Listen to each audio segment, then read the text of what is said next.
for the National Security Council to discuss the developing situation. And Samantha-Jo, what does all of this mean for the region?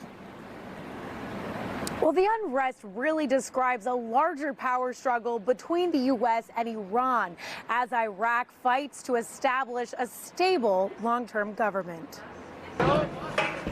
The U.S. Embassy in Baghdad under siege as crowds of angry pro-Iranian demonstrators broke through the first layer of security at the compound. Anytime you breach the outer perimeter of an embassy, there's a concern. As demonstrators chanted "Death to America," it brought back memories of previous attacks on diplomatic posts, like Benghazi, Libya, and the Iran hostage crisis. Douglas Oliphant, a former military planner in Iraq who served on the National Security Council under Presidents Obama and George W. Bush, says the compound is designed to protect diplomats against threats. So Embassy Baghdad is like a small college campus. It's huge. And they got to one checkpoint at one part of the outer perimeter.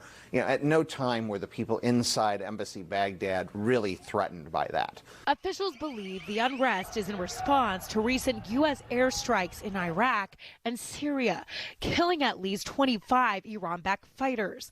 The U.S. military says those airstrikes were in retaliation for the death of an American contractor. Oliphant believes the military action was warranted, but says it should have taken place outside of Iraq. Why didn't we do all the strikes in Syria and then avoid all these complications inside Iraq, questions of Iraqi sovereignty, questions about, are these groups part of the Iraqi government or not? The demonstrations come at a critical moment as Iraq appears to be caught in the middle of tensions between the U.S. and Iran. Now the U.S. must determine how to move forward in the aftermath of the battle against the Islamic State. I think the United States needs to be thinking very, very hard about how do we simultaneously, and this is hard juggling, how do you push back on the Iranians while still trying to maintain our long-term interests in Iraq?